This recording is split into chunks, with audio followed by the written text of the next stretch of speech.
Oh, what's up, y'all? How's everybody doing?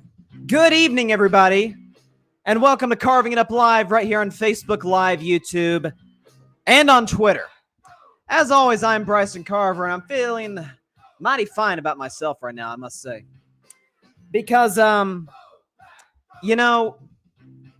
earlier this season, the notion was that the Green Bay Packers would be competing for Super Bowls. I said, hang on a minute. This is a limited defense. It is a quarterback we know in the biggest of games does not always play his best. It is a coach that in the biggest games tends to get a little scared of the moment, if it's fair to say that. It is a wide receiving unit that is limited, to say the very least. And overall, it is a team that even in the weak NFC was not then and is not now good enough to get into the postseason. So this is for you, Packers fans. I had to bring this baby back out. You didn't think I'd ever be wearing this again, did you? Oh, all right. But we do have a good show on tap for you guys tonight. I'm going to have to eat a little bit of crow from my man Dak Prescott. I will give Dak some pointers and how to end this little dry spell he's dealing with right now. Last go, Pack, go right there. Also discuss the Jacksonville Jaguars getting to the postseason with a big win over the Tennessee Titans. We will discuss Lovie Smith getting fired, Kliff Kingsbury getting fired. Who knows? Sean McVay might resign soon. There's some rumors of that coming through from some of the best sources in the NFL. And at the end of today's show, I will predict tonight's college football national championship game. It comes down to these two. The TCU Horned Frogs, the darlings, the Cinderellas of college football, and the defending national champion Georgia Bulldogs, who will look for back-to-back titles. Chloe is not appreciative of this. It certainly appears that is not the case. Chloe is in the comments. She doesn't like that. That's all right, Chloe. It's all right. And Patrick Brown, what's up, Patrick? He says, kneecap sound bite on deck. Make no mistake about it, Patrick. It is coming. I will get to those Detroit Lions because they deserve all the credit in the world for what they did last night and all season long. But I got to start the show today. The Green Bay Packers lost last night by a final score of 20-16 against the Detroit Lions. So there's a lot of things to discuss and to look at with this game. There's a lot of variables that played into it. There were turnovers. There were miscues by both teams. There were coaching decisions by both teams that were questionable. It was obviously Lambeau in January, freezing cold. And overall, it was a night that, I don't know, it got me to thinking, and it just makes me want to say, Kneecap.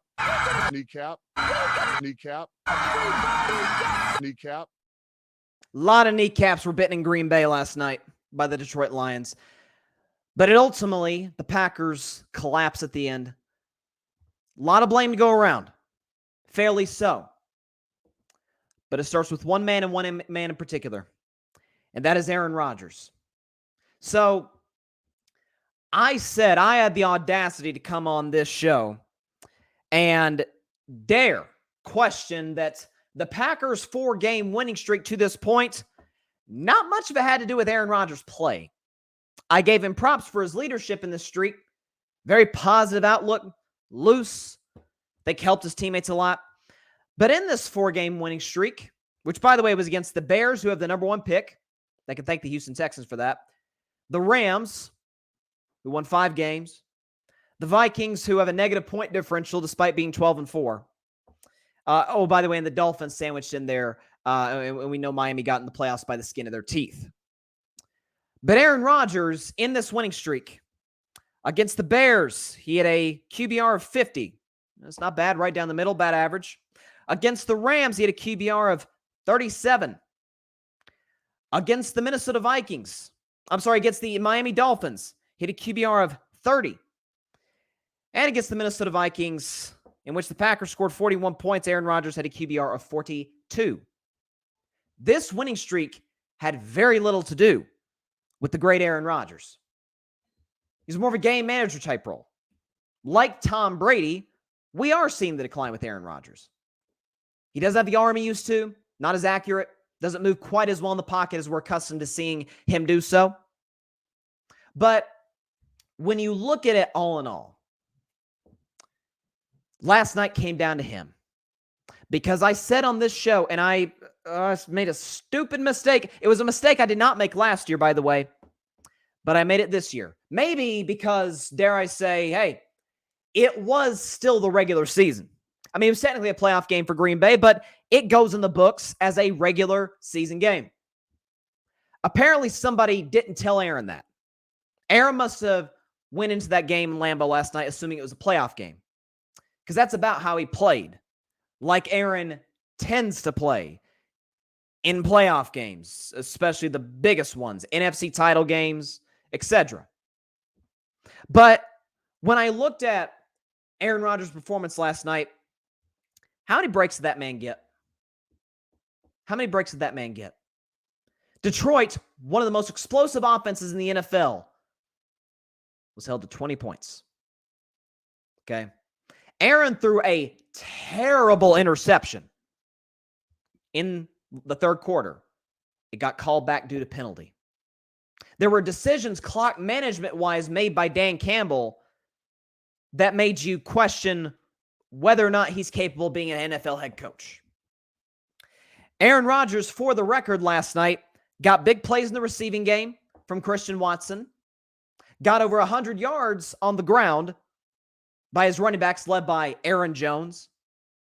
And all in all, Matt LaFleur wasn't a huge reason the Packers lost, which tends to be the case in some of their biggest losses in the last 4 years since LaFleur took over. Not to mention he was at home against a dome team. And he managed to put up 16 points, and his last pass possibly ever at historic Lambeau Field was a pick. Aaron Rodgers last week did a little bit of a victory lap. Talked about everybody counted us out when we were 4-8. Said we need to tank or whatever. Well, look at us now. Not in yet. Last I checked, I didn't see Green Bay Packers clinch 7 seed going into Week 18. Didn't see that headline. Maybe I missed it. I don't know. But this falls on him. Aaron Rodgers this season, the back-to-back MVP the last 2 years, a 4-time MVP overall, did not have a 300-yard passing game this season. He has not had a 300-yard passing game since Week 14 of last year. And consistently, in the biggest of moments when you need the great Aaron Rodgers, one of the 10 best to ever do it, arguably the most talented we've ever seen do it, when you needed him to be at his very best, he wasn't. And he hasn't been the last 3 years. All of them at Lambeau Field. Fourth quarter against Tampa Bay, it's close. Tampa Bay gets out to an early lead, but the GOAT, Tom Brady, unravels in the second half. Throws some bad interceptions. He seems uncomfortable, a little gun shy in the pocket, dare I say. Aaron's defense gets him 3 takeaways in the second half. They go into the fourth quarter in a 1-score game at home in Lambeau Field as the number 1 seed with Aaron Rodgers as the league MVP. Aaron Rodgers in the fourth quarter against Tampa Bay threw for 54 yards. No touchdowns. Packers lost because he was not able to convert in the red zone with an opportunity to tie the game. The next year, you're like, oh, well, it's because he ran to Tom Brady. You know, it's a fair excuse. I mean, heck, Patrick Mahomes lost a home game to Tom Brady in the playoffs. He's the best quarterback in the league. It happens to the best of them. It's Tom Brady, for crying out loud. Okay, that's fine. Well, he wins the league MVP again last year. Gets the number 1 seed again, just like the year prior. Gets a home game against Jimmy Garoppolo. The 49ers offense, not special teams total, the offense put up 2 field goals. The Niners did. So the Packers defense against Deebo Samuel, George Kittle, Brandon Ayuk, Juwan Jennings, Elijah Mitchell at running back, one of the best offensive lines in the league. The Packers shut that offense down to 6 points, got a red zone takeaway, everything. Yeah, Aaron Rodgers scored 13 points in that game total and threw for 17 yards in the fourth quarter. And then last night, you go into the fourth quarter with the lead against a bad defense when your defense is balling out. Aaron Rodgers threw for 12 yards last night in the fourth quarter. 12 yards. And on third down and 10, with an opportunity to hit Robert Tonyan in the flat, who would have possibly been open for a first down, he tries an impossible shot down the field to Christian Watson, who was double-teamed, and it got intercepted. And the Lions, due to some gutsy play calling by Dan Campbell, bled the clock out. So, with all the drama surrounding the Packers in the last year, or I should say the extra drama, because there's always drama every year with the Packers involving number 12.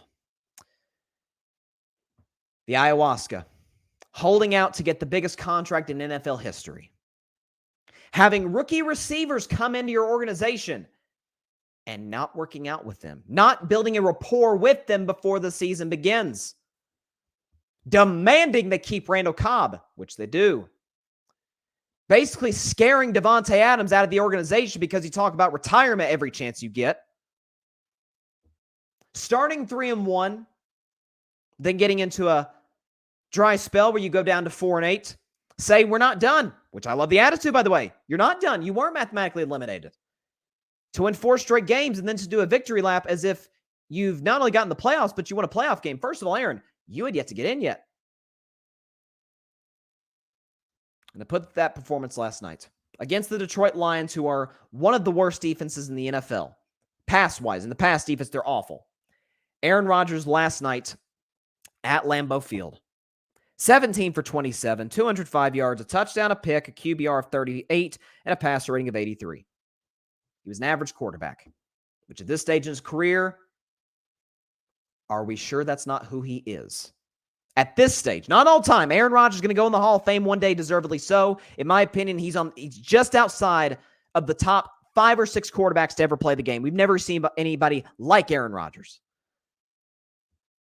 But what separates him from the Bradys and the Montanas and the Mannings and the Marinos, those guys in the offseason put the time in, and in season are the conscience and the heartbeat of their franchises. That has not and never will be Aaron Rodgers. We've got quite a few comments in here. Let's see. Patrick Brown says, Detroit went 8-2 in the second half of the season. They got a bright future ahead. Their first winning season since 2017. Not to mention, Detroit swept the Packers this year as well. They did, and Aaron played poorly in both. Grady Edwards says, you look like Cheesehead Ozzy Osbourne. You know what? Maybe we'll use that nickname from now on. I appreciate that compliment, Grady. Grady says, Sharon. Patrick Brown, it's time to show love for Jordan. That's good there. Aaron's tenure is over in Green Bay. It's time to move on. Grady says, maybe, but I wouldn't be too quick to move on from Aaron. You don't know if Jordan's that guy. I personally run it back one more year with Rodgers, and I think him and Green Bay have one more contending year left in them. But here's my thing about that, Grady. Here's the only thing. When they were 4-8, they could have played Jordan. And I said on the show, check the tape, when they lost to the Philadelphia Eagles to fall to 4-8, I said, this is great news for the Green Bay Packers. Rodgers is beat up. He's your best asset. Obviously, he's Aaron Rodgers.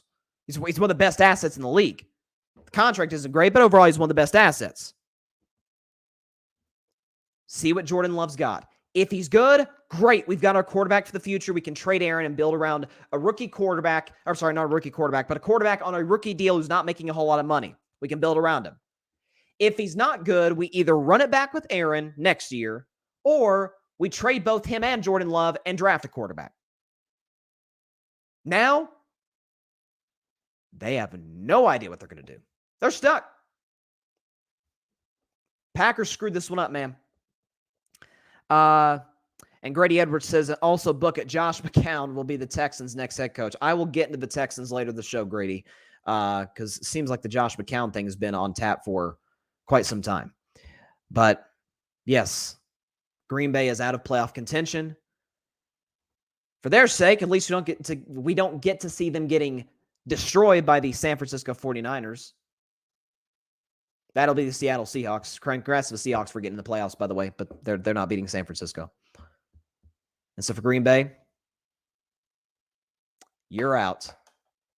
See y'all next year. See what you do. And get that garbage out of here. All right. Shifting to Detroit, I'll get to Dallas in just a second. There's a lot to discuss with Dallas, but to Detroit, because they deserve they deserve to get their flowers too. The Detroit Lions won the game yesterday. And as, was it Grady or Patrick? I think it was Patrick pointed out in the comments. Yeah, it was Patrick who pointed out the Lions went 8-2 down the stretch. They started 1-6. Now, how many 1-6 teams, especially with organizations like Detroit that are not well run, would have sat back and said, nah, season's over. Let's tank for a high draft pick, trade Jared Goff, got some nice offensive pieces, good offensive line, and let's draft a quarterback and see if we can build around him. Not the Lions, and darn sure not Dan Campbell. This is a team that over the past 2.5 months had us actually believing, timeout, they could actually get in the playoffs. And if they get in, we don't want to face them with that explosive offense and that improving defense. Not a great defense by any stretch of the imagination whatsoever, but improving over the second half of the season. First half of the season, they were darn near last in pass defense. Over the second half of the season, they were around middle of the pack, 16, 17. Still not great, but an improvement. But I did this on Twitter last night, but it's only right, it's only to make it official to do it on Carving It Up Live this evening. I was dead wrong about Dan Campbell. Dead wrong. When he was hired a year and a half ago, or was it 2 years ago? It's 2023. 2 years ago by the Detroit Lions. I said, this is a joke. A little gimmicky, the kneecap thing, which it's all in good fun that I put that on there. But not a real X's and O's guy. But Dan Campbell has done something that most coaches cannot do. Most coaches. Half the league's coaches cannot do this. He has that team fighting their you-know-what's off for 60 minutes. From the opening kickoff to the final whistle. To that clock hits 000, or if the game goes to overtime, whatever. Last play of the game. For 60 minutes, those Detroit Lions play as hard as any team in the NFL.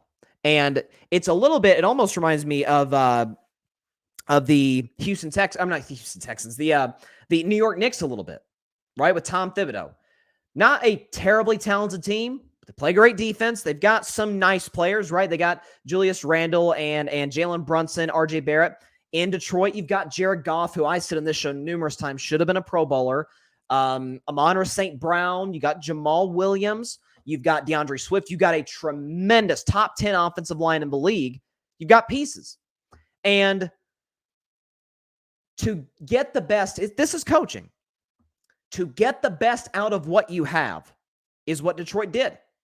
And to have them, to put themselves in position to be on the precipice of a playoff berth, to win that game last night. And a lot of folks were saying, man, they screwed the Detroit Lions, putting him in the Sunday night game against Green Bay. I said, no, they did not. Like, the NFL's want the Packers in the playoffs. I'm like, not necessarily because of who they're playing. Because obviously we knew if Seattle won, Detroit was out. If Seattle won the afternoon game, Detroit plays the night game, the Lions would have known going into kickoff, their season is over after tonight. They're not making the playoffs. But if there is any team, I'd say in the NFL, that you do not want to play when they have nothing to lose, it's the Detroit Lions. And it starts with their head coach. It starts with his ability to get his guys to buy into what he is selling. They play loose. Seem like they're having fun playing the game. Offensively, they're as clever as any team in the league. That's coaching.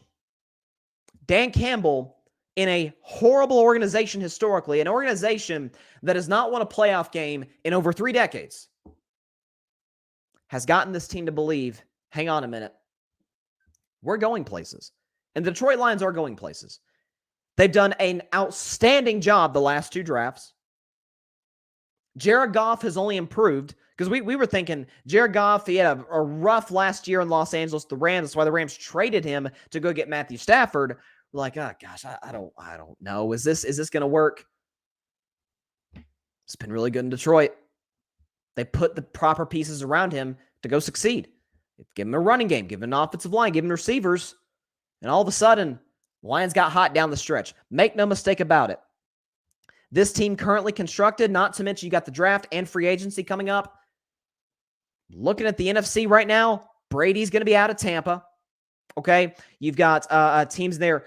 Green Bay doesn't look like they're in the greatest position in the world. Minnesota, who knows? This team could absolutely get in the playoffs. And dare I say, win a game. When you look at how they finished the season. Now, do they leave some things to be desired situationally? Sure. That to me is the weakness of Dan Campbell. He's not a great coach situationally.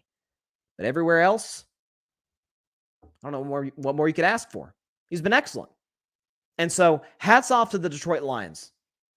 Like that's, for Green Bay, if Green Bay let their guard down because they knew Detroit was done, big mistake. Okay? Because that team, it don't matter if they're playing in the Super Bowl or if they're 0-16 playing the last game of the season. They're going to play hard. They're going to play hard. Not saying half the league doesn't, but I'd say half the league can say, at least half the league can say their coach does not inspire confidence in their team the way that Dan Campbell does the Detroit Lions. So hats off. What a job he's done this year. And I was wrong on him. Listen, you got to give your coach time to build a culture. And he's done that. You know, I've said in the show before, when I talk about young quarterbacks, you got to give them 3 years to develop. Unless they're Zach Wilson, they just absolutely suck and don't look like they even belong in the NFL the first 2 years. Then, yeah, you move on. But the majority of quarterbacks, first 3 years, let them develop. And if by year 3 you're not sure, you move on. I think the same should go to head coaches. Give them 3 years. If by year 3 you haven't seen a drastic improvement from where you were when you hired them, then you move on. Dan Campbell, 3 wins year 1, 9 wins in year 2. I don't know. The record obviously improved. They were one of the best offenses in the league. Their defense turned around. They run the football. They can beat you in the pass game. And the unfortunate thing for Detroit is the reason they didn't get in the playoffs. There's a lot of reasons, but the game that you could point to if you're a Lions fan, like, dang it, if we hadn't lost to Seattle all the way back in what week? Was that like week 6 or something? It was back in October. They lost to the Seahawks 48-45. It's like, man, the offense did everything it could. Just the defense couldn't get stops. If they had won that game, if they had won that shootout against Seattle, they'd be in the playoffs. But nevertheless, hats off to the Detroit Lions for a tremendous season, without a doubt. Given the expectations, hats off. Let's see. Patrick Brown says, Dan Campbell's unorthodox methods work. The team buys into the concept and played their tails off. Hats off to Detroit. Absolutely. Grady says, gotta run Bryson. Go Dogs. They're my rival, but they were my preseason pick, so I'm hoping they get the dub. Keep up the great work. Appreciate you, Grady. Hats off to you. Shout out to Grady Edwards. He's a great friend of mine, one of the big supporters of this show. But yeah, I will definitely predict Dogs, Frogs. I didn't mean for that to rhyme. At the end of today's show. So I gloat the first segment because if you remember, guys, I picked the Packers to go 9-8 and miss the playoffs. Sue me, they went 8-9 and missed the playoffs. So I get to gloat on that. Oh, but I have to eat crow in this next one. So Dak Prescott, you know, he's my guy. Former Dallas Cowboys fan sitting in this chair, sitting in front of you right now, or you can hear in your ears if you're listening to the podcast.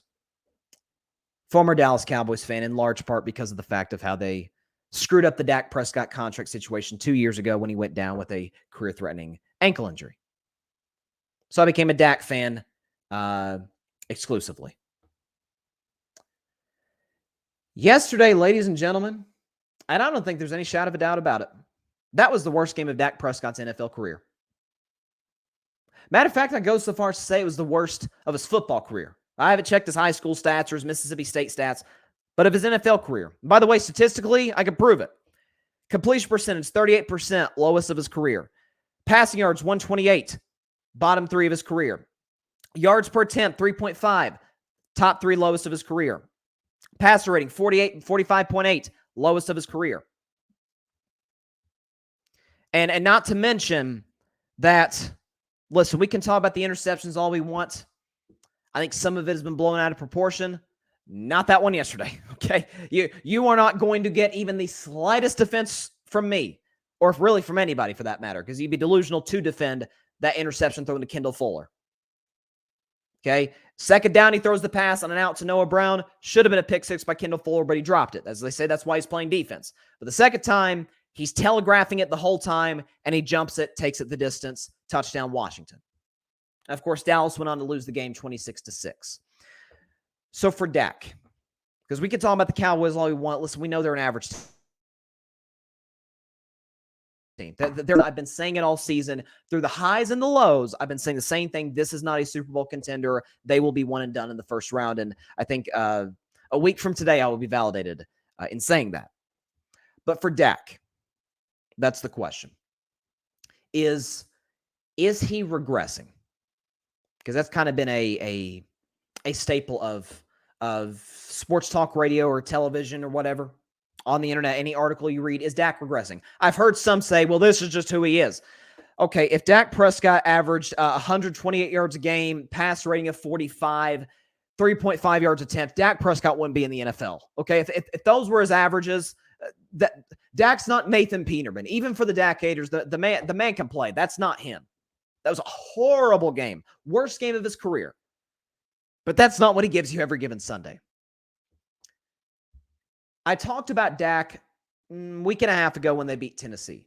Because Dak threw 2 picks. One was absolutely not his fault. Went through the hands of Peyton Hendershot. One was absolutely his fault. Threw it to Kevin Bynard. What's Dak's biggest issues?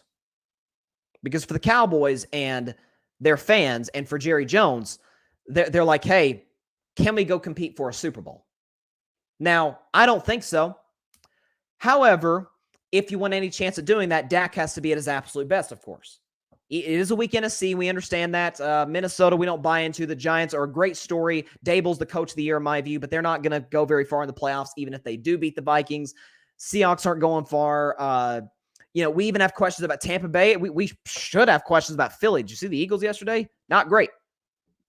The Niners are the only team I have full confidence in. I think they're going to win the NFC. But if Dallas wants to get on a great run, their quarterback has to be great. And so I put this together. And we're going to get the intense background music that we're going to use when we predict the national championship game. I think it's appropriately used for this. So let's get the background music starting right now. So, not in Dak's career. Dak's been outstanding up until this season in regards to the turnovers and forcing balls. What are the 5 issues that Dak Prescott needs to correct going to the playoffs and moving forward? Let's start with number 1. The first one, stop forcing balls into closed windows. Not tight windows. Dak Prescott leads the NFL in tight window throws. So that's not an issue. I want Dak to throw it in tight windows because every NFL quarterback has to throw it in tight windows, but not into closed windows. The interception to Noah Brown, throwing to Noah Brown when Kendall Fuller picked it off, there's nothing there. There's nothing good that's going to come from that play.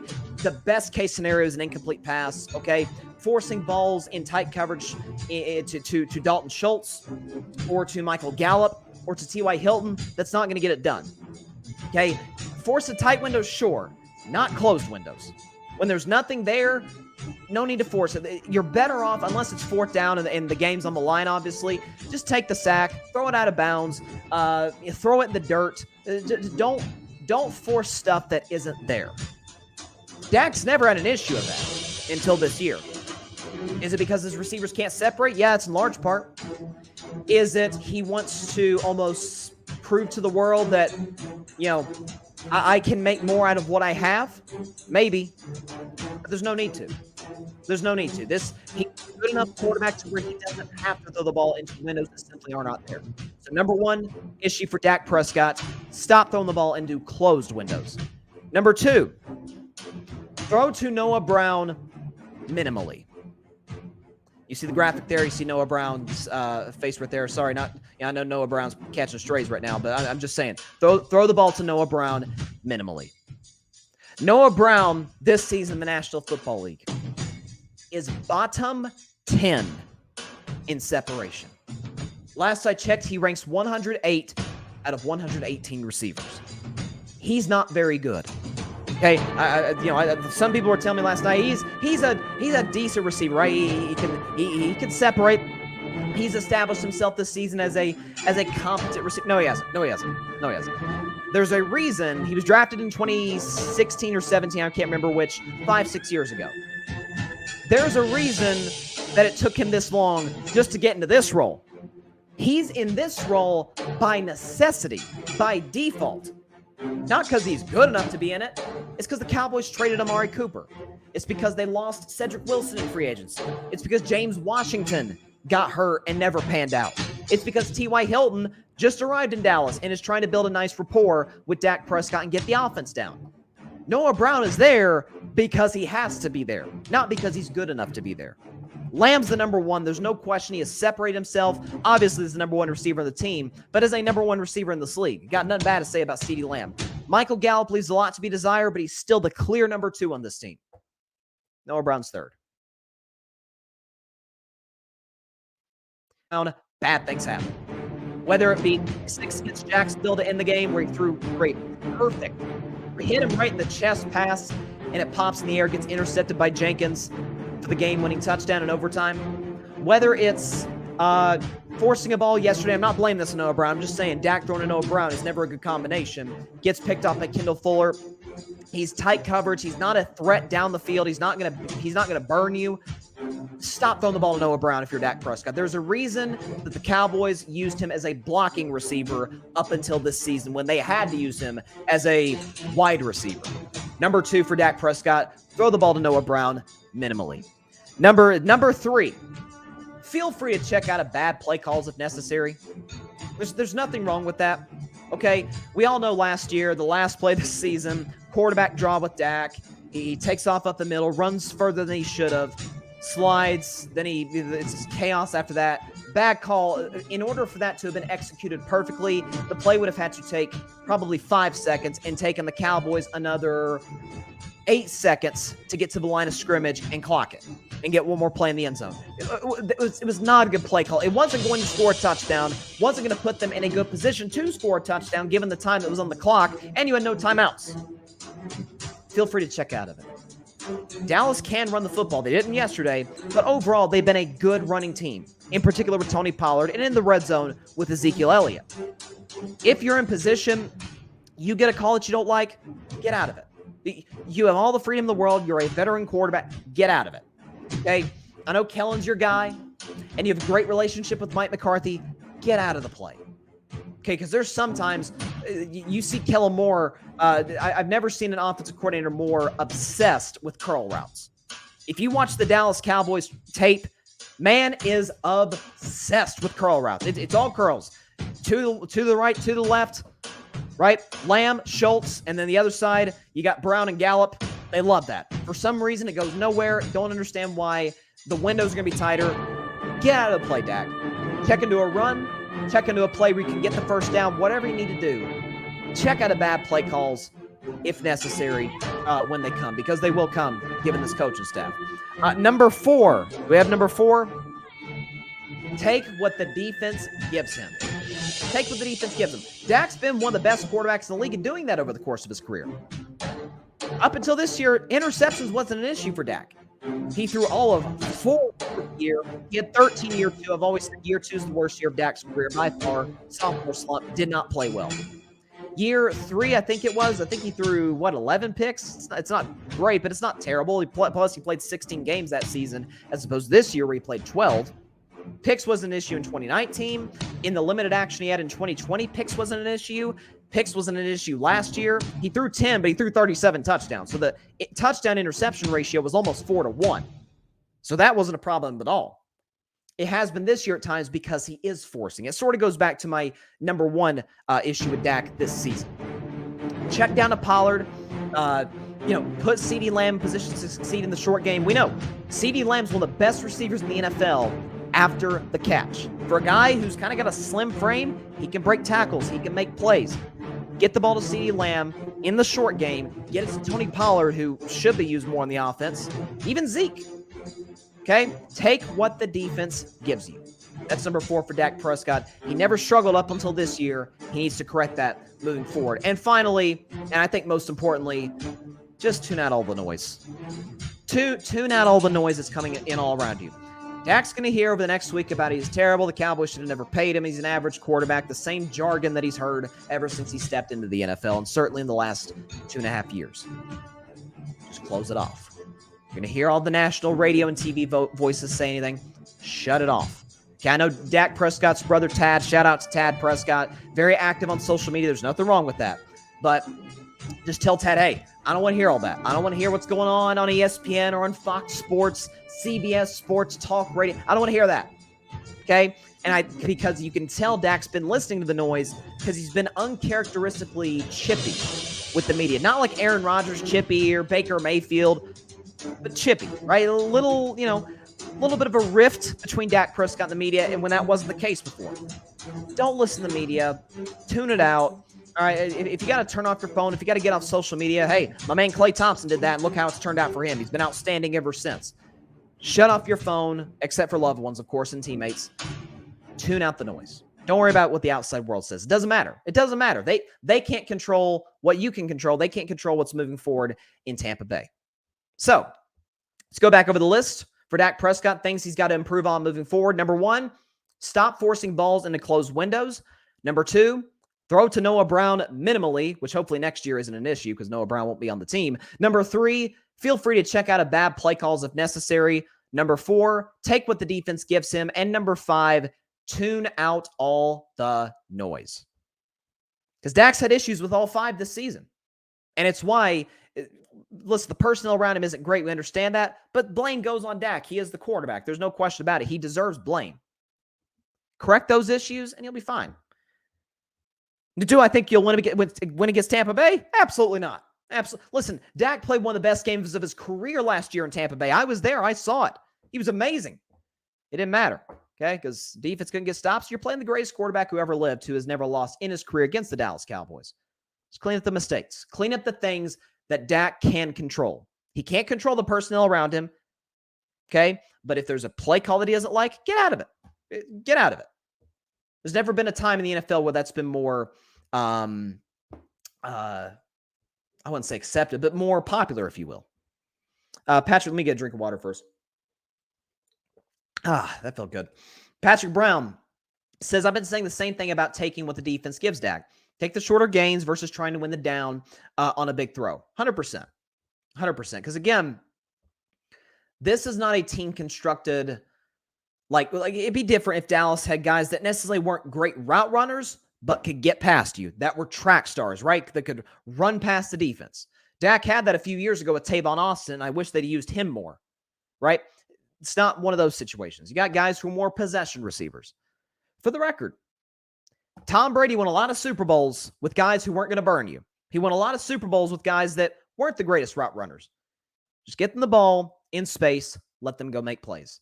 But most importantly for Dak, do not listen to the outside noise. Get off Twitter, get off Instagram, shut down social media. Okay, it's toxic. Not just for Dak, it's toxic for anybody. But shut it down. If it's not just anything that's not going to help you in the playoffs, ignore it. Don't even worry about what people are saying. So yeah, I'm looking out for my guy Dak Prescott because look, I gotta be honest. It's the worst game he's ever played. Let me go over the stats one more time because again, he was awful. Do we have it here? Okay, here it is. Against the Washington Commanders. Crap, where is it? There it is. 14 for 37, which is a 37% completion. $128. That's terrible. 3.5 yards per completion. That's not good at all. A touchdown at the end of the first half. A terrible interception. A QBR of 14 on 0 to 100 and a passer rating of 46. It's not good. It's got to be better. He's better than that. He's got to play better than that. If the Cowboys want any shot at beating the Tampa Bay Buccaneers. Again, I think Dak can play his A-plus game and they still not win. I truly believe that. Because, heck, I saw it last year. Dak played his A-plus game. It's one of the 5 best games Dak Prescott's ever played. They still lost. But he can't be the reason you lose. He wasn't the reason they lost yesterday, but he was a big reason. So Dak's got to be better. There's no question about that. Listen, I've seen him ball out this year with the same personnel. Simple as that. I saw him torch the best pass defense in the NFL in the Philadelphia Eagles. I saw him dominate the Minnesota Vikings, who had just given Josh Allen all kinds of problems the week before. Okay, I saw him torch the Giants defense, which is really good, led by Wink Martindale. I saw him, do what he did in the fourth quarter, albeit against the Indianapolis Colts, who were terrible. So you have that aspect of it. I saw him torch a great Jacksonville defense. I saw him, torch the Bears defense when they still had their guys before they traded everybody. So we know he's capable of doing this. Just got to clean up the little things. Got to be better in the things that have never been an issue for Dak, but that have been an issue this year. Got to clean these up. Let's see. Patrick Brown. Dak needs to take a page out of LeBron's book and shut down social media during the season. Absolutely. That is, LeBron called it 0 dark 30. Or he dubbed it that because 2011, LeBron led the Heat to the finals. Obviously, that was his first year in Miami. He got all kinds of pushback for the decision, went to Miami, got to the finals, had a 2-1 lead, and similar to what Aaron Rodgers did this week, did a little bit of a victory lap. I think I read he had written all of the names that had criticized him for the move and whatnot, and he played the worst 3-game stretch of his NBA career in games 4, 5, and 6 against Dallas. They lost the series. Ever since then, up until 2020, I think, ever since then, every single playoff run, shut down social media. Just don't even get on there. Delete the apps, whatever. Your only exchanges with the media need to be in press conferences. That's it. Don't listen to social media. I agree with you wholeheartedly, Patrick, and that was my number 5 thing on here. Here it is. Yeah, here we go. Tune out all the noise. Don't matter what they say. Don't matter what the narrative is. You go be Dak Prescott. Be the best Dak Prescott you can be. I believe in you, man. I believe in you. I have since day one. Go do your thing against the Tampa Bay Buccaneers next Monday night. Patrick Brown says, but that'll be difficult because we all know Jerry Jones is always in front of the mic. Dak should dub it 0 Dak 30. Oh, I like that, Patrick. That is awesome. 0 Dak 30. The more he's focused on football, the better he can produce. Gosh, I am so going to use that in the show, and I'm so going to give you the credit for that, Patrick. 0 Dak 30. Heck yeah, I love that. That is amazing.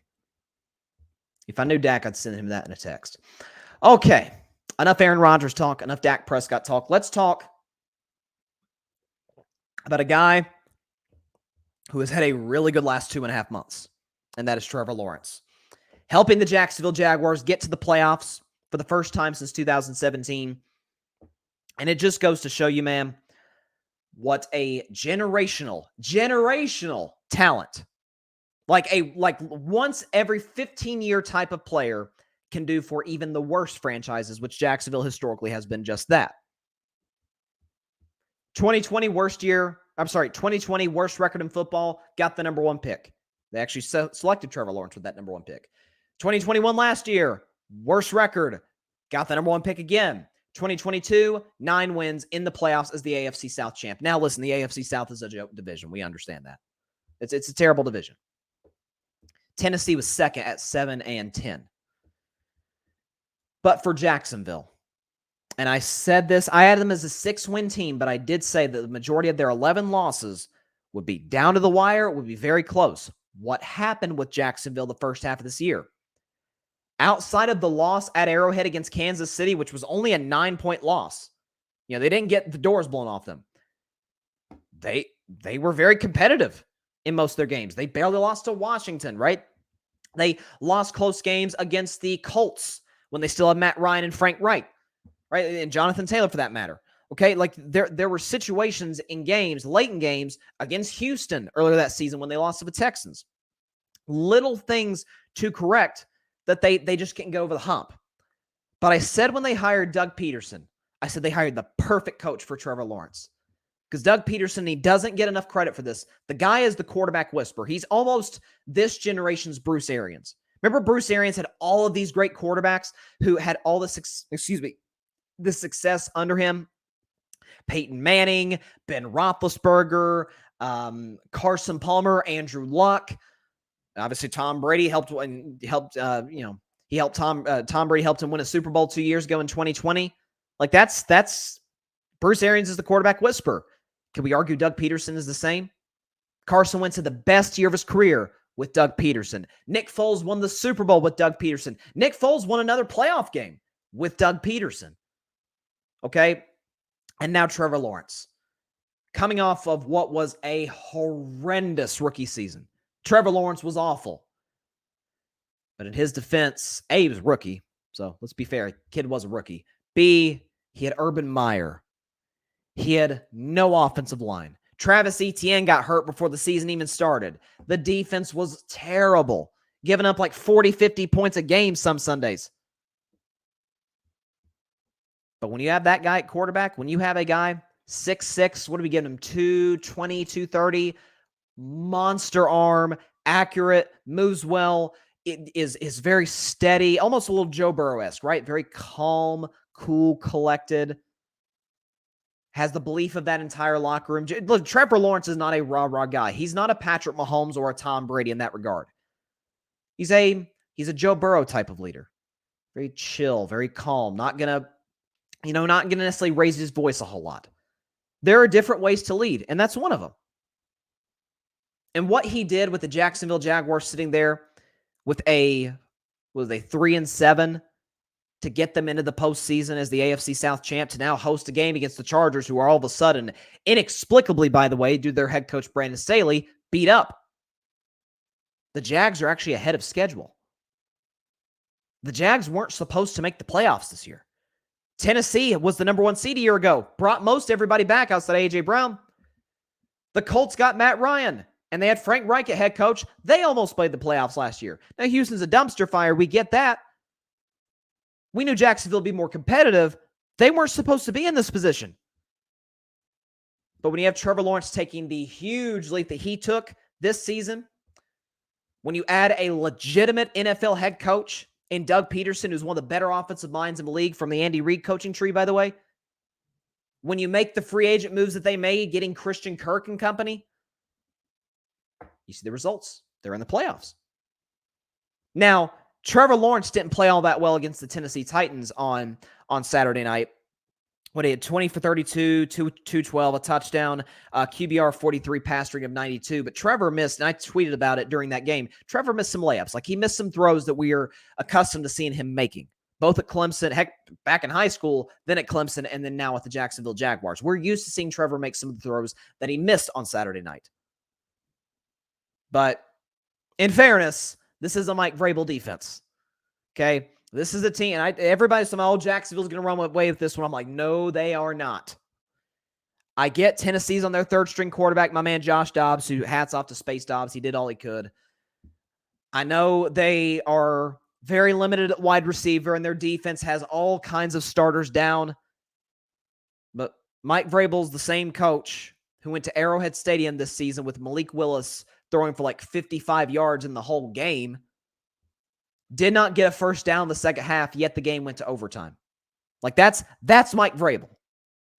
So this was going to be a battle.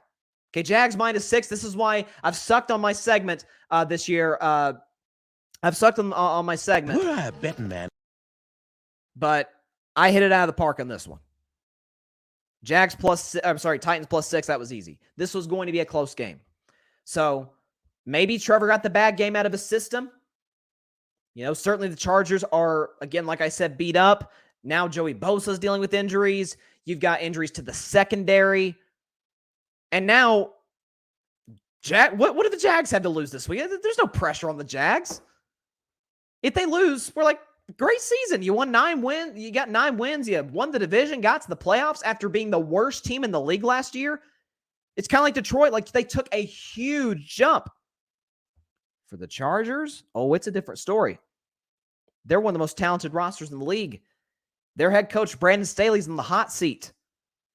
Justin Herbert's never played a playoff game just like Trevor Lawrence, but he's in year 3. Trevor Lawrence is in year 2. There's pressure on the Chargers. There's no pressure on Jacksonville. So they'll be loose. Trevor will have gotten his bad game out of him. Jacksonville should feel good about going in their game. I think I'm looking at it right now. Saturday night, which is when their playoff game is, they're a 1-point underdog against the Chargers. That feels about right. I could see that line possibly moving in Jacksonville's favor as the week goes on. But, yeah, there you go. I'll see Barry. See, you got to come in with the negative energy. You got to. Why is Barry got to be so negative? He says Dak will play poorly in Tampa. You don't know that. You don't know that. I don't know that. Nobody knows that. You don't know Dak's going. Last time he went to Tampa, torched the Buccaneers. The same Buccaneers who held Patrick Mahomes to, was it 9 points? I think it was 9 points. Okay, and Dak put 29 on them. So let's just let's keep him in perspective. Dak has historically been great against the Tampa Bay Bucs. Patrick Brown says Tennessee trading A.J. Brown was the dumbest mistake ever. No consistency. The quarterback is too reliant on Derrick Henry. Defense did all they could, but the offense became the biggest issue. 100%. When you have a top 10 receiver in the NFL, I don't think you should worry too much about paying him because I've always said this, when organizations are so just like, oh my gosh, we can't pay him, like, oh, he's asking too much. I'm like, time out. Isn't the goal to draft a guy, hope he pans out, and keep him? That's kind of the goal, right? Like when you draft somebody, you hope that they're going to be a part of your long-term future into possibly one day, maybe winning a championship. Listen, I think Treylon Burks is going to be a good player. I really do. I loved him at Arkansas. I think Treylon Burks is going to be a good player. But he was never going to fill the shoes of A.J. Brown. That's too much to ask of a rookie. That's not fair. That's not fair to him. Patrick says Tennessee should keep Josh Dobbs as a temporary fix, but they need to develop Malik Willis. They need to get a wide receiver in this upcoming draft. Absolutely. And the good news is last year was a defense loaded draft. This year is a quarterback and wide receiver loaded draft. Okay. My Vols have 3 in that department. We got a quarterback, albeit he's coming off a torn ACL, so that could hurt his draft stock, Hendon Hooker. But we've got 2 receivers I think are going to pan out in the NFL, Jalen Hyatt and Cedric Tillman. You've got, Kentucky quarterback's name, Will Levis in this year's draft. There's plenty of quarterbacks and wide receivers in the upcoming draft that Tennessee could go after. But I wouldn't be shocked if they go after a guy like Tom Brady or go after Derek Carr, Aaron Rodgers, Lamar Jackson. Hey, Lamar Jackson and Derrick Henry in the backfield. Oh my goodness. Now that would be fun. That would be must-see TV because Tennessee, I've been asked before by people, they're like, well, wait, Bryson, you live in Tennessee. Why aren't you a Titans fan? And I've always given the same answer. They're boring to watch. They're not that fun to watch. They win most of the time. I think they're a well-run franchise, but doggone it, they're boring. That's part of the reason is because they're very limited at quarterback. Whether it be Tannehill, whether it be Josh Dobbs, whether it be Malik Willis. Malik Willis is a complete project. He's got a long way to go. Patrick Brown says, which led to Tennessee's firing of their GM after their blowout loss to Philly. Yes, that was one of the most timely firings I've ever seen in my life because the GM for the Titans during the draft, on draft night, traded A.J. Brown to Philadelphia. And after A.J. Brown goes for, I think it was 2 touchdowns, 3 touchdowns, something like that against the Titans, they fired their GM the next day. It's like, you traded this guy and he just comes back to torch us. Like, why would you do that? But, and I'm reading the Tennessee is interviewing some head coach candidates. So we'll see what turns out with that. I'm sorry, GM candidates. My bad. GM candidates. Mike Vrabel's an outstanding coach. Okay. So this is often known, I think they call it Black Monday. Isn't that what they call it? Like, I'm pretty sure that's what they call it in the NFL, Black Monday, because a lot of coaches get fired today. Now, 3 head coaches got fired during the season. Matt Rule in Carolina, Frank Reich in Indianapolis, and Nathaniel Hackett in Denver.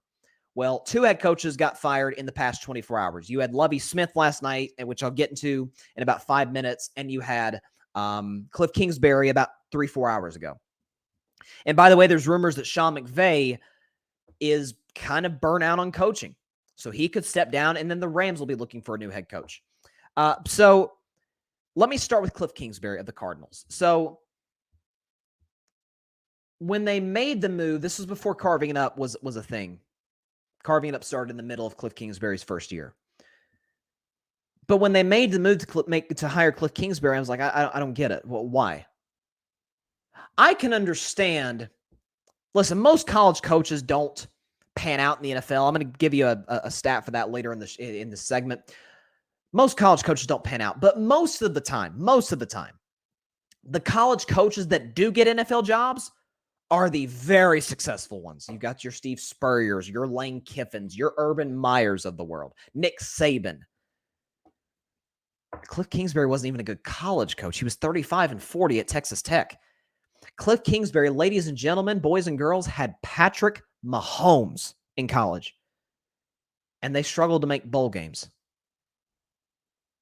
Like, is it really? So I'm going to expect him. He couldn't get college kids to buy into his system. You're telling me he's going to get grown men to buy into his system? It was never going to work. Cardinals won, I think, 4 or 5 games in 2019. First year with Kyler Murray, obviously. 2020, they got hot, but then collapsed down the stretch. You're going to see a trend with this. Collapsed down the stretch, missed the playoffs. Last year, they started, I think it was 8-0, and then collapsed down the stretch and got absolutely destroyed against the Los Angeles Rams in the playoff game. And then this year, they went 4-13, and they fired Kliff Kingsbury, despite signing him to a long-term extension that would have taken him to the 2027 season. So Kliff Kingsbury's out. So my reaction to is this. They waited too long because they never should have hired him to begin with. They shouldn't have. What qualifications did Kliff Kingsbury? He was a good college coach. He hadn't, to my knowledge, been an NFL offensive coordinator. He couldn't develop Patrick Mahomes. You're telling me he's going to develop Kyler Murray? This was never going to work.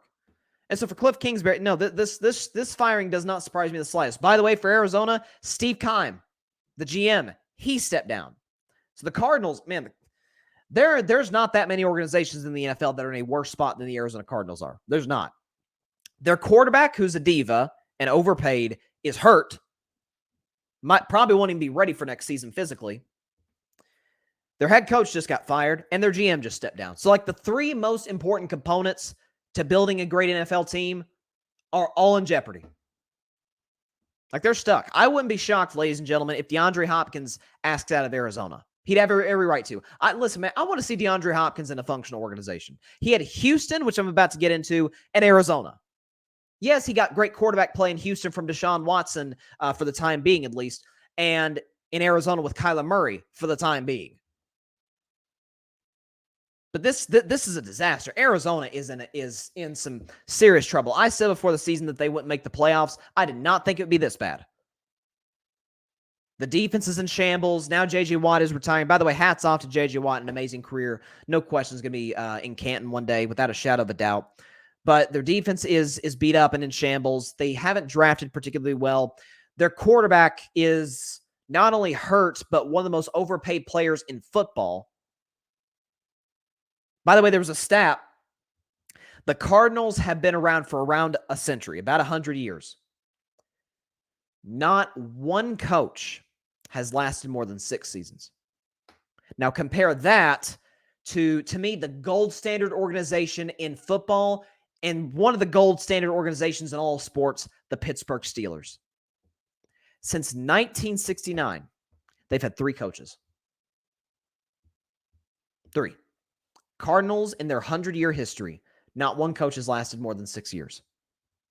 There's instability. There's no, talked about Dan Campbell at the beginning of the show. There's no, you don't give the coach breathing room to establish a culture. It's an absolute train wreck. And so, but for Kliff Kingsbury, so the other bigger picture with this is don't hire college coaches. Don't hire college coaches. It doesn't work. College coaches outside of Jimmy Johnson do not work in the NFL. Okay? So let's listen to this. College coaches that have gone to the NFL since 2000. Here's how they've done. Butch Davis, 24-35. Steve Spurrier, 12-20. Nick Saban, 15-17. Bobby Petrino, 3-10. Jim Harbaugh succeeded. He was 44-19 and may get an NFL job this cycle. Greg Schiano, 11-21. Doug Marrone, 15-17. Chip Kelly, 26-21. Bill O'Brien, 52-48. Kliff Kingsbury, now who just got fired, 28-37-1. Matt Rule, 11-27. Urban Meyer, 2-11. So outside of Jim Harbaugh, who's a great NFL coach, Chip Kelly, not great. Got to the playoffs once, but it was never really all that effective. You've got obviously Bill O'Brien there, who's a terrible offensive coordinator at Alabama and wasn't all that great in Houston. Aside from those guys, those guys don't work in the NFL. Like, at some point, unless your name is Jim Harbaugh, we got to stop hiring college coaches to coach in the NFL. It doesn't work. It's a different dynamic. It's a different sport. It's a different sport. You got recruiting in college. You've got obviously academic situations in terms of how long players can practice. Listen, college coaching, man, it is a year-round job. At least the NFL, you could take a couple weeks off, go with your wife to Bora Bora and chill, get some time off to clear your mind a little bit. It's not the case in college. It is a 365-day job. It is. And so it doesn't work. Stop hiring college coaches to be in the NFL. Patrick Brown says Kliff Kingsbury will be an offensive coordinator. He will be the first former head coach to join his staff before anybody else. That very well could be the case. Whoever takes the Arizona job, you got to develop Kyler. 100%. Absolutely. And, get him out of the bad habits that he's been in since his rookie year. Oftentimes, and you see this sometimes with young quarterbacks, there's very few exceptions to this rule. I think Herbert, Trevor Lawrence are exceptions. But when you're a quarterback coming out of college into the NFL, you're a high draft pick. Oftentimes, whatever your greatest strength is, arm strength, accuracy, mobility, you kind of want to show it off to the rest of the world on every play. Andrew Luck, and I love Andrew Luck, but it drove me crazy when he used to do this. Andrew Luck wanted every play to be the greatest play ever. It's like, it doesn't have to be, though. You can take the 5-yard hitch. So there's nothing wrong with that. And Kyler Murray oftentimes feels like he improvises more than he actually runs the play. Right? He's running around. He wants to throw off his back foot. And it works sometimes. Think about the Hail Mary throw to DeAndre Hopkins 2 years ago against Buffalo. Worked at that one. But in games like against Seattle in the past or the Patriots with Bill Belichick, one of the greatest defensive coaches ever, it doesn't work. Like, it's easy to game plan for. Many of quarterbacks have tried it, and many have failed. Patrick says Arizona needs to hold everybody accountable, and it starts with the front office. Kyler needs to really grow up and be the quarterback they're paying him to be. Absolutely. And again, listen, I got no issue with Kyler Murray, gaming, playing Call of Duty, whatever he wants to do. Whatever he wants to do. It's his free time. But it gave you a good indication of where the organization's at with him and vice versa when they famously put that thing in his contract about having to study film for a certain amount of time at home.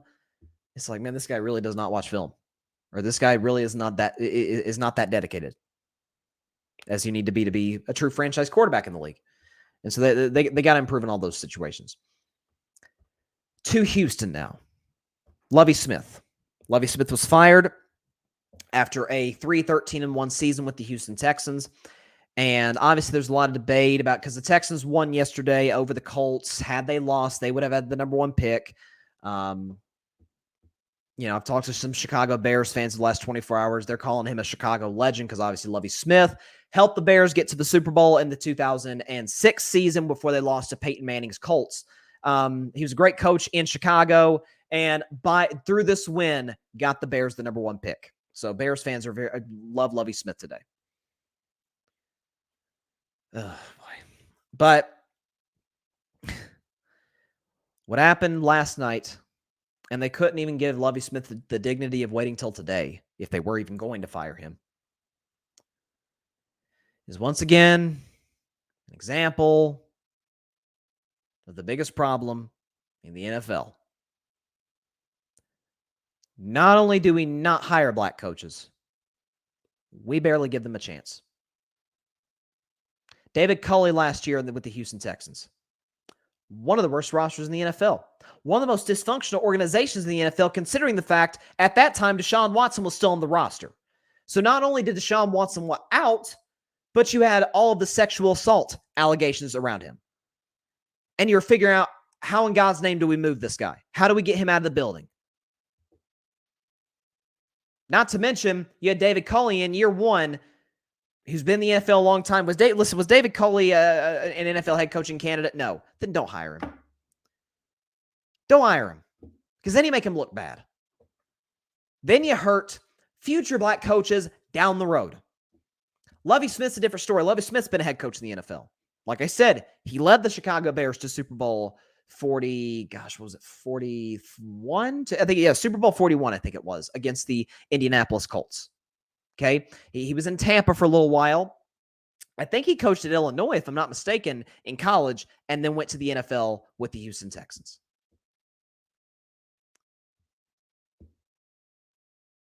Why are you trying to humiliate this guy? Don't even give him a shot to build the culture. Don't even give him a shot. A coach that at the beginning of today's show, I admitted I was wrong on. That's Dan Campbell. He won 3 games last year. Situationally, the Lions sucked. They gave him another opportunity. By the way, I have no issue with that. Give the coach time. Give him an opportunity, especially when he's with a bad team. Give him an opportunity to build the team in his image and try and change the culture. Give him an opportunity to do so. Yeah, Houston didn't give David Culley that. They didn't give Lovie Smith that. And it's, once again, how many black coaches do we have in the NFL? Is it one? If I'm not mistaken, I think Mike Tomlin is the only black coach in the NFL left, because he was the only one left when Brian Flores was fired. And then Lovie Smith got hired by Houston. Let me give a quick look around the rest of the NFL, because I'm 99% sure there's minority head coaches. Ron Rivera, I think Mike McDaniel's a minority head coach. But let's see, I'm looking down the list. Okay, Robert Saleh is a minority head coach. I'm looking here. Yep. Yeah, Lovie Smith's the only other black coach in the NFL outside of Mike Tomlin. And I know people are going to get upset with me when I say this. I know people say, well, Bryson, it's not just, not everything is necessarily people being racist and whatnot. No, it's not always that. But when you see this year after year after year for 2 decades, since the Rooney Rule was instituted, there's got to be something to it. It's the good old boys club, the owners, that don't even give these guys a shot. Think about a guy. I was just talking about Kliff Kingsbury a second ago. Think about Steve Wilks, right? He was the Cardinals head coach in 2018. He got Josh Rosen at quarterback. And the Cardinals were, of course, awful, won 3 games, and they fired Steve Wilks, knowing they had the number 1 pick and were going to take Kyler Murray, who's certainly a far superior talent to Josh Rosen. In replacement of Steve Wilks, they took Kliff Kingsbury. They gave him 4 years. With Kyler Murray. With Josh Rosen, they gave Steve Wilks 1 year. Look at Steve Wilks in Carolina. Look at the job that he did. With a quarterback carousel. Baker Mayfield, PJ Walker, Sam Darnold. Wilks had the Panthers in position to make the playoffs this year. And they came pretty darn close had they beaten Tampa. And they had an 11-point lead in the 4th quarter against Tampa. I'm sorry, Todd Bowles. Todd Bowles is also is also a black coach left in the NFL. I forgot about Todd Bowles.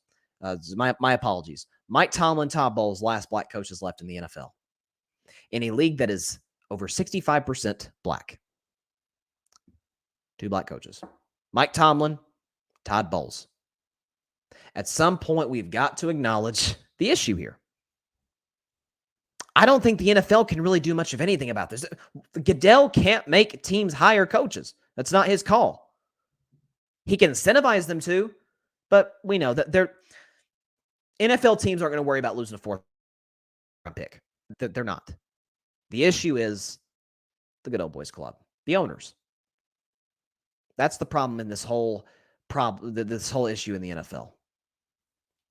Not even giving guys opportunities. By the way, there's plenty of guys out there who should get an opportunity. To me, if D'Amico Ryans isn't a head coach next year, something's wrong.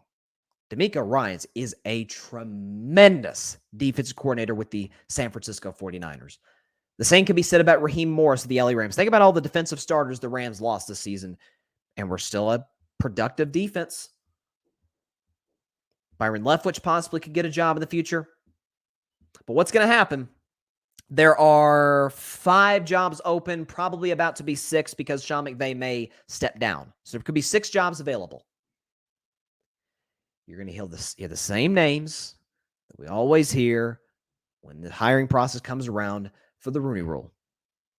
Marvin Lewis, Eric Bieniemy, Jim Caldwell. At times, you heard Lovie Smith be brought up in these discussions up until he got the Houston job. Houston screwed over 2 black coaches, despite knowing they had one of the 2 or 3 worst rosters in the NFL. My question is, what could they have possibly expected? What were they thinking that their team was going to be this season? That's my question. It's the biggest problem in the NFL. The cause of it, we know, the owners, not even giving guys opportunities. Heck, there are teams. The New York Giants, ladies and gentlemen, have been around for 9 decades. I think next year, if I'm not mistaken, I think next year or the year after will be the Giants' 100-year anniversary. Never had a black coach. The Dallas Cowboys have been around over 60 years. They have never had a black coach. Plenty of organizations out there. Not everybody does business like Pittsburgh, unfortunately. To me, like I said, the Pittsburgh Steelers are the model of how to do business in the NFL in every way, shape, and form. And that also goes for their hiring processes. Obviously, I'm not saying just ignore white candidates, obviously. But would it kill you to give their black counterparts a shot and not just to fill the quota? Not just to fulfill the Rooney Rule? Folks, 3 years ago, when Jason Garrett was fired by the Dallas Cowboys, the Cowboys interviewed 2 men to be their next head coach. The first one was Marvin Lewis, formerly of the Cincinnati Bengals. The interview was over the phone. The Jones family did not even bring him in for a visit. They knew he was never getting the job. The other guy they interviewed was Mike McCarthy. You know what their interview process was with Mike McCarthy? They had him over for nachos, drank some beer, talked ball, slept over. That was their interview with Mike McCarthy. But they could not give Marvin Lewis so much as an in-person interview. You saw what happened with the Brian Flores situation last year. Remember that? The text with Belichick. Remember Belichick, Brian Dable was on Belichick's coaching staff, and Brian Flores was on Bill Belichick's coaching staff in the past. And Brian Dable coaches, there's a miscommunication. Belichick says that they're going to hire you. He tells this to Brian Flores. He says, hey, the Giants are going to hire you as their next head coach. And Flores is like, really? They haven't even interviewed me yet. And then Belichick's like, oh, crap. No, this was Brian Dable. To their credit, and I said at the time, look, I thought Brian Dable was a great hire. I do. And he's obviously done a remarkable job. I've got no animosity towards Brian Dable. He deserved the job. But they made their decision before even giving Brian Flores a shot. It's the biggest problem in the NFL. And the unfortunate thing is, outside of ownership changes, I have no clue how this is going to be corrected. As we sit here today, January 9th, 2023, there are 2 black coaches in the NFL. Mike Tomlin and Todd Bowles. That's it. Let's see. Patrick Brown. Black coaches aren't given the benefit of the doubt. Number one, losing season gets you fired. White coaches are given more of a leash to keep their job. Not to mention, the first coach they'll interview is Marvin Lewis. Just check the box and premeditate their decision beforehand. And talking about the Cowboys situation, it was the slumber party when Dallas hired Mike McCarthy. It was pre-planned ahead of time. Sadly, that would be a violation, but we all know this works. Not to mention, Mike McCarthy in his interview lied. He lied to the Dallas Cowboys. He told Jerry Jones and the Cowboys brass, hey, this year off after he was fired by the Packers in 2018, he did not coach in 2019. He said, hey, this last year I've been deep diving in analytics, and I watched every single play of the Dallas Cowboys 2019 season. I know how to fix it.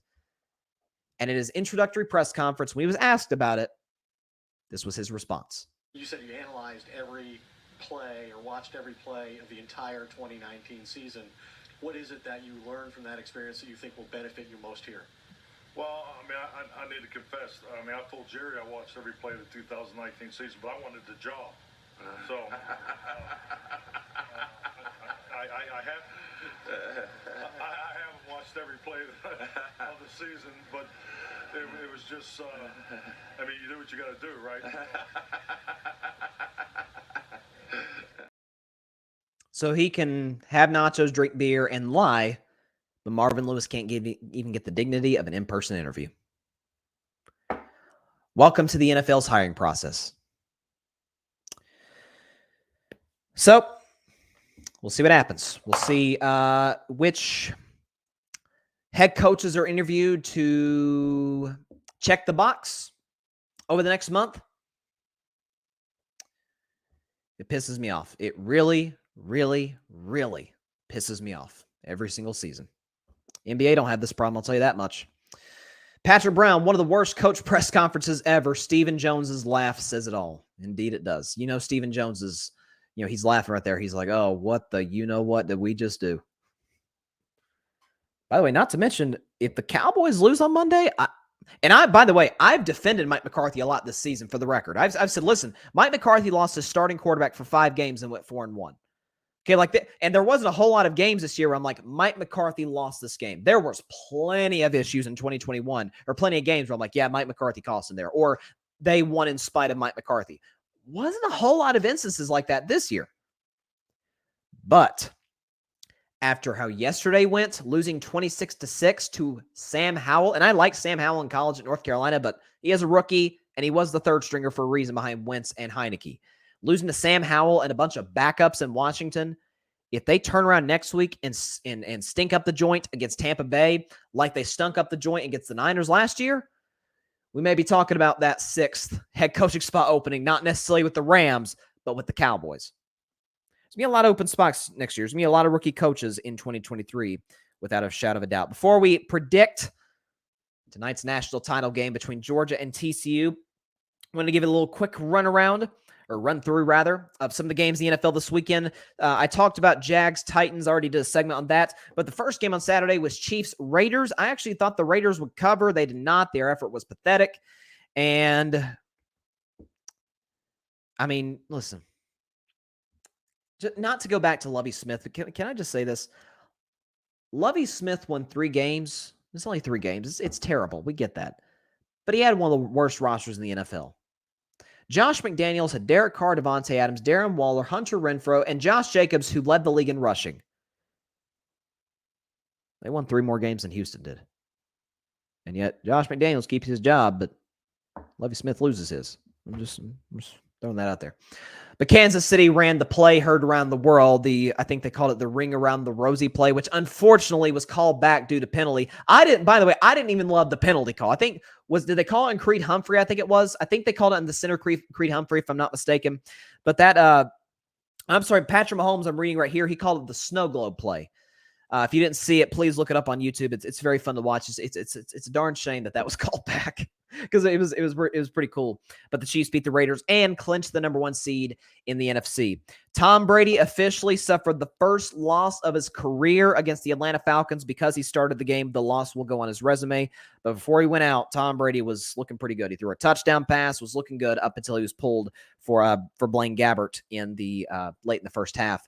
Atlanta won that game 30-17 and hurt their draft position. Bills beat the Patriots 35-23. It's like this game was taken out of a storybook.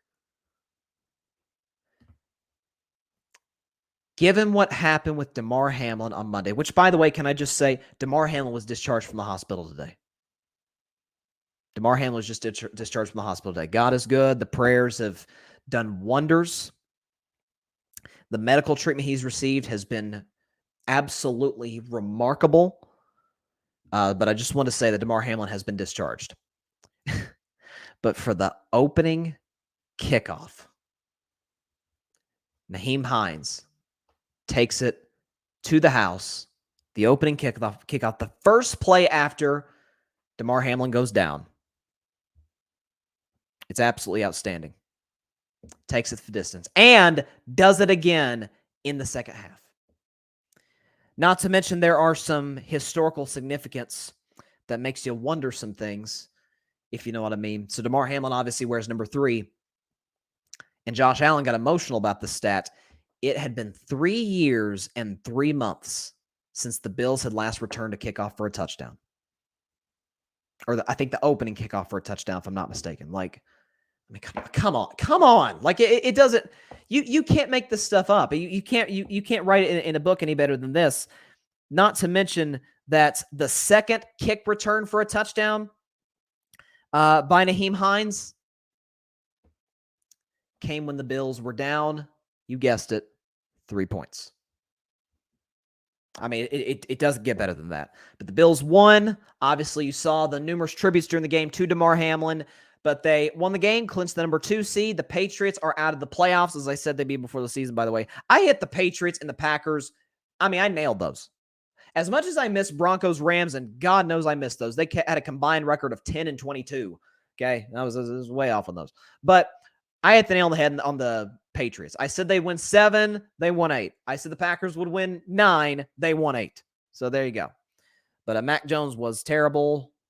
Shocker, threw 3 picks, all of which came in the second half. Vikings beat the Bears 29-13. Most importantly, headline coming from this game, the Bears get the number 1 pick. They used 2 quarterbacks during this game. Who knows what they'll do? They're not going to take a quarterback, obviously, so we'll see if they possibly trade back to a team that doesn't need a quarterback, get some assets, and so we'll see what the Bears do. They are officially on the clock for late April. Bengals beat the Ravens 27-16. Can't say I was, listen, you got to win the NFL. We get that. But I can't say I was all that impressed with that win by Cincinnati. The Ravens are, to say the least, not very good without Lamar Jackson. They once again failed to break 20 points, this time with Anthony Brown starting at quarterback. But Cincinnati got off to a hot start, but they were mostly aided by takeaways. Like, I didn't think Joe Burrow and the Cincinnati offense played all that well. But Lamar Jackson could be coming back, is what the reports are saying this week. I think it's a horrible decision by Lamar. To me, stay out. Your leverage builds every single week. Keep, hang on to the momentum. Momentum is a powerful thing. Hang on to it, because the Bengals play the Ravens again in Wild Card Weekend next Sunday night. So just be careful with that if you're Lamar Jackson. Texans beat the Colts, as I mentioned. 2 crazy plays. Colts on the last drive of the game convert not 1 but 2 4th down and longs, including a 4th and 20 for a touchdown. They got the 2-point conversion to Aiken, and they wound up winning the game 32-31. So Jeff Saturday, in his first game as a head coach, beat the Las Vegas Raiders and lost every single game after that. Colts got a long way to go before they get back to playoff contention. Dolphins, in the ugliest game of the NFL season, beat the Jets 11-6. Skylar Thompson started at quarterback and listen, I'm not being hard with Skylar Thompson. He's a third stringer for a reason. But as bad as the game was offensively, there was a huge horse collar call on the Jets player grabbing Jalen Waddle. Dolphins got into field goal range, hit the game-winning field goal. They obviously got a safety there at the end when the Jets were trying some hook and ladder play. But the Dolphins via the Patriots loss in the playoffs. So hats off to Miami for not absolutely collapsing at the end of the season. I think I read they became the 5th team in NFL history to make the playoffs despite having at one point a 5-game losing streak during the regular season. So there you go. Hats off to the Dolphins, and hats off to Mike McDaniel in his first year. Panthers beat the Saints 10-7. Game-winning field goal by Carolina. Game meant nothing. I'll move on. Steelers beat the Browns 28-14. By far the best game of Kenny Pickett's career. Kenny Pickett yesterday against Cleveland threw for a touchdown at a QBR of 66. Moved the ball well down the field. They ran the ball well and outplayed Deshaun Watson. Made some key throws. And obviously, I thought Pittsburgh would get in because I picked them to beat Cleveland and get a Dolphins and Patriots loss. They got the Patriots loss, but they didn't get the Dolphins loss. So Miami's in.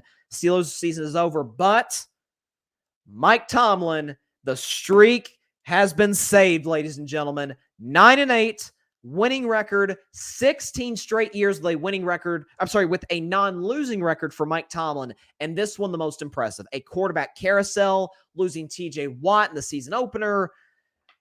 And a terrible offensive line. I mean, hats off to Mike Tomlin and the Steelers for doing what they did. What else we got? Broncos country, let's ride. They beat the Chargers 31-28. Russell Wilson, took him till week 18, a totally meaningless game, last game of the regular season, to look like the Russell Wilson I thought he'd look like. But 283 yards, 3 touchdown passes, QBR 56, and a great passer rating of 118. But the big story from this one, Brandon Staley. You guys know I'm not all that high on Coach Staley. The Chargers go into this game knowing it means nothing for their playoff chances because due to the Ravens' loss, they were locked in as the number 5 seed. They played their starters all the way through and lost Joey Bosa, who says he's going to be back this week, but he'll certainly be beat up.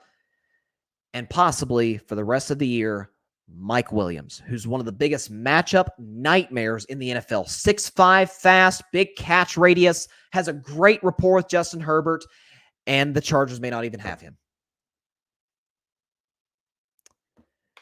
Chargers lose this week against Jacksonville. I think it'll be the last game of Brandon Staley's coaching career in Los Angeles. Eagles beat the Giants 22-16 in the least impressive win of the weekend. Listen, win's a win. We get that. But if you'd have told me coming this game, okay, the Eagles are going to have all their starters healthy outside of Lane Johnson. They're going to get Jalen Hurts back. They're going to play the Giants JV team and win by 6. And if you watch the Giants, they were moving the ball down the field late. Davis Webb was solid in the fourth quarter. Kenny Gall. Oh, shoot. Oh, boy. We got breaking news. All right. Breaking news. Kenny Galladay caught a touchdown pass. He finally did it. After robbing the Giants blind for the last 2 years of that massive contract, it took him 2 years, but he finally caught a touchdown pass. And by the way, did it in style. It was a great catch. Made it one-handed in the back of the end zone. Kenny Galladay got a touchdown catch. Thank God. But the Eagles clinched the number 1 seed and the NFC East, although they would have clinched the East even with the Cowboys' loss. Niners beat the Cardinals 38-13. No shock there. The big story from this one is J.J. Watt, the final game of his NFL career. Got a sack in the game, by the way, was acknowledged by the crowd at San Francisco. His family was up in the stands, very emotional. Hats off to one of the greatest careers in modern NFL history. 12 years, J.J. Watt. I think he won 3 Defensive Player of the Year awards. Could have easily won the 2014 MVP. Before there was Aaron Donald, there was J.J. Watt. One of the most dominant interior presences in the NFL on the defensive side of the ball. But the Niners won 38-13. They got the number 2 seed. They will face the winner of this one. The Seahawks beat the Rams in overtime, 19-16 on a Geno Smith game-winning drive. Listen, Jason Myers missed the game-winning field goal in regulation to send the game to overtime. And I'm not going to be hard on Baker Mayfield. You guys know I'm not a Baker fan. But listen, Baker threw that ball up for grabs. Listen, I'm critical of Baker all the time. I don't think it was that bad of a throw. I think Quandre Diggs just made an amazing play on the ball. Not to mention, let's give Quandre Diggs props where it's due. This is now 3 straight seasons for him with 6 interceptions. Like, dude can play. So hats off to Quandre Diggs of the Seattle Seahawks. Seattle is in the playoffs. Who would have ever thought that? Outside of Richard Sherman, of course. Richard Sherman called it. Outside of Richard Sherman. I mean, I had the Seahawks, folks, as a 3-win team. I had them as a 3-win team. Hats off to the Seahawks for getting the postseason without Russell Wilson. Dangerous Wilson. John Rivera said you should not fire a coach after 1 year, only if they do something crazy, or Urban Meyer. Agreed. He says, can't make this stuff up. Patrick Brown, Mike Tomlin's streak of winning seasons continue. Indeed, it does. Patrick Brown, Kenny finally makes an appearance. And John Rivera says, I thought you was really breaking news. You got me. Hey, listen. It kind of is breaking news. I mean, it doesn't happen. Kenny Galladay doesn't catch touchdown passes in a New York Giants uniform. Okay. He actually finally earned his money yesterday. So hats off to Kenny Galladay for not just committing the crime each and every week of robbing the Giants blind. Real quick, before I get to the college football national championship predictions, I did want to say to look over this. So before the season, I made my playoff predictions 1 through 7. Do I have it here? Yep. 1 through 7. So in the AFC, I said in order 1 through 7, Bills, Broncos, Ravens, Colts, Chiefs, Bengals, Raiders. So in the AFC, I got Kansas City right, Buffalo right, Cincinnati right, Baltimore right. I didn't see Jacksonville getting in. I didn't see the Chargers or the Dolphins getting in. So I went 4 for 7 in the AFC, over half. So that's not terrible, but still not great. I did better, though, in the NFC. So NFC, I had Rams, which I was obviously wrong on, Bucks, Vikings, Cowboys, Niners, Saints, Eagles. So I got in the NFC, I actually had the top 5 seeds in the NFC. I got them all right. Eagles, Niners, Vikings, Bucks, Cowboys. I obviously did not see the Giants or the Seahawks getting anywhere near the playoffs. I did think the Rams would be better. So 5 for 7 in the NFC. I'll take that. It's not bad. It's not bad. I did see Minnesota would kind of be the shock of the NFL and that they'd be the 3 seed, and they were kind of the shock of the NFL and the 3 seed. So there you go. And I think they'll win a playoff game against the Giants this weekend. As far as the playoff schedule goes, which it was released last night after the Packers game was over, Saturday, you've got Seahawks-Niners at 4:30 Eastern on Fox. Niners are currently 10-point favorites in that one. Seems about right. A division rivalry. That should be an interesting matchup. Chargers versus Jaguars on Saturday night. Chargers are a point favorite in Duval County. Listen, 2 of the great young quarterbacks in the league playing their first ever playoff game against one another should be must-see TV. Dolphins take on the Bills in Buffalo at 1 Eastern on Sunday. Bills are 10.5-point favorites. Who knows what the Dolphins are going to be at quarterback? It could be, I'm hearing Tua's chances are slim to none to play in this game, which if I'm Tua, I wouldn't play. There's no way I'm risking getting a 4th concussion. Plus, the Dolphins aren't going anywhere anyway. Could be Teddy Bridgewater, could be Skylar Thompson. Who knows? The Bills should win pretty comfortably. Giants play the Vikings in Minnesota. The Vikings are a 3-point favorite at home. This game will kick off at 4:30 Eastern on Fox. This sounds about right. You know, the Vikings play a lot of close games. Giants are the surprise playoff team. They're well coached. And there's no pressure on the Giants. Nobody even thought they'd get here. So that should be that might be the best or the most entertaining game of the weekend in terms of a down to the wire game. Ravens take on the Bengals for the 2nd straight week. This time, Lamar Jackson could be healthy. That's the Sunday night game on NBC. Bengals are 6.5-point favorites. It's a division rivalry. It's 2 good defenses. Expect it to be close. I don't know if I'll take Cincinnati to cover. I don't think I'll take the Ravens to upset. I may, but come Friday, depending on Lamar Jackson's health. But this will be very close. Make no mistake about it. And on Monday night, whole country's going to be watching. Cowboys play the Buccaneers on ABC and ESPN. Inexplicably, the Cowboys are 3-point road favorites. It makes no sense to me. You know, I said last Monday that whoever finished 2nd place in the NFC East was going to be one and done, whether it be Dallas or Philly. I don't even think it's going to matter. Brady's going to get them both. Brady's going to get Dallas in round 1. He's going to get Philly in round 2. Dallas looked awful yesterday. I expect Tampa to win Monday night. You think Philly looked good yesterday?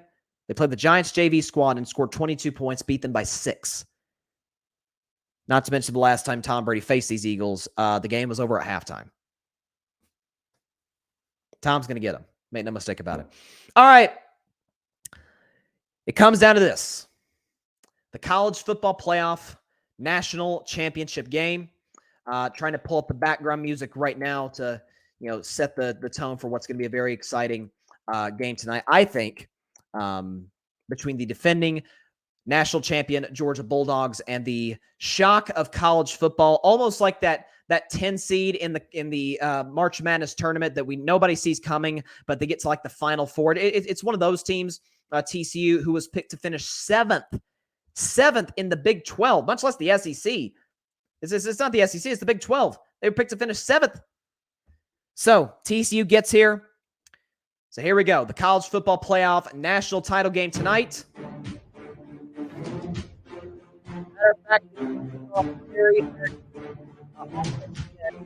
Georgia, TCU in the national title game in beautiful SoFi Stadium, Inglewood, California.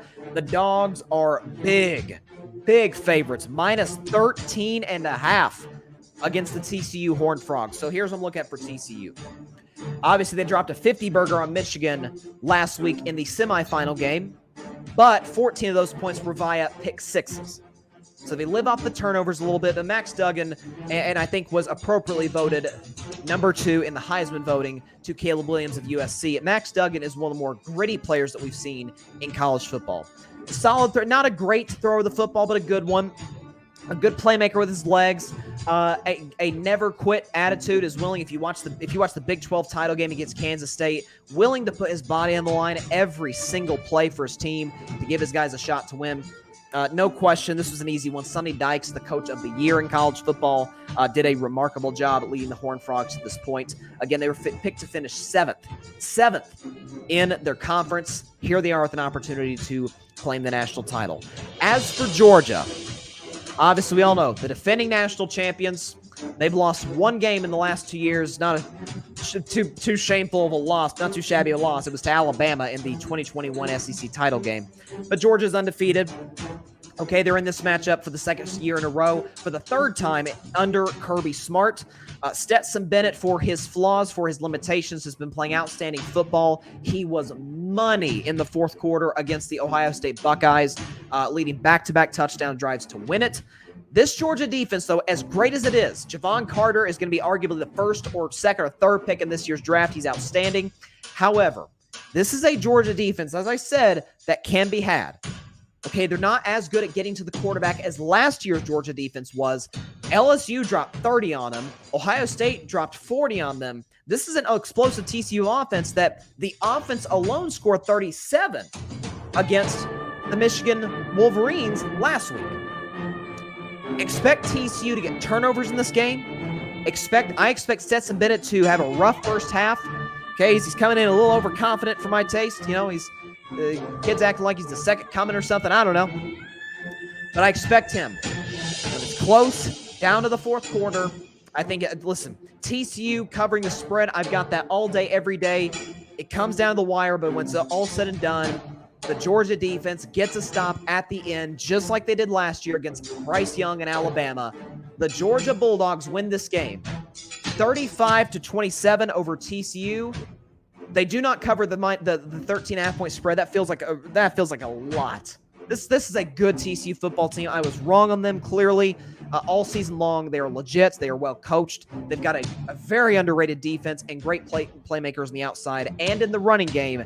This will be close throughout. I think TCU gets out early to the lead, but Georgia holds them off with a big defensive stop in the fourth quarter to claim their second national championship game in a row, becoming the first team in the college football playoff era to win back-to-back national championships and cement Kirby Smart, arguably, as the new king of college football. Nick Saban's the GOAT. We understand that. Nick Saban is still one of the 2 or 3 best coaches in college football.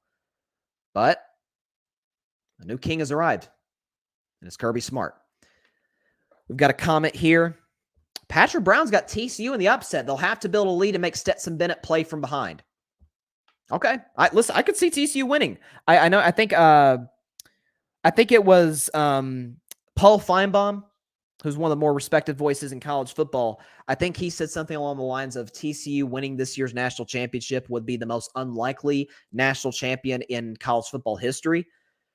I agree. Not just considering who they're playing tonight, but considering where they're expected to be. hats off to TCU for getting to this point, and I think it will be close. And I would not be shocked if TCU, if they won this game. But look, as the old saying goes, we're a betting man. We're a betting man. Take TCU in the points, but Georgia to win outright. I hear a lot of people picking blowout. I do not see that happening. All right, that is all the time we have for today's show. Appreciate everybody stopping by. As always, be sure to catch Carving It Up Live on Thursday at 6 p.m. Eastern, 3 p.m. Pacific Time, on Facebook Live, YouTube, and on Twitter. Also, be sure to like, share, comment, hit that big red subscribe button. Take 2 seconds out of your day and do so. And hit that notification bell. Get notified anytime we upload a video, a YouTube short, or when we go live on Mondays, Thursdays, and Friday each and every week. It's going to be fun this next month or so, going into the NFL postseason, which we'll break down all of this week. Also, be sure to subscribe to the Grid Network, the Grid Podcast Network. That is GRYD. That is where you can listen to my show on YouTube, as well as Apple Podcasts, Spotify, iHeartRadio, Google Podcasts, as well as wherever you listen to your podcast. You can also find Barry Grant Jr. of the All Even Podcast, Patrick Brown, you saw in the comments, of the Chaotic Sports Podcast, Ryan Flowers of the Clutch Sports Talk Podcast, who else? The Cowboys Camp Fan Podcast, Alfred Parsar Jr. with the Rocket Fuel Jets Podcast. Georgia is taking the field. TCU is taking the field. It is going to be a very exciting national championship game that kicks off in mere minutes. I'm going to get upstairs, watch this game. Looking forward to it. Have a great week, everybody. Please continue to stay safe out there. Please continue to take care of your physical and mental health. God bless you all. Peace out. I can't see Stetson Bennett get 2 of them. Thanks so much for watching the show on YouTube. Be sure to click that big red subscribe button and go check out the other clips and full shows of Carving It Up Live. Have a blessed day.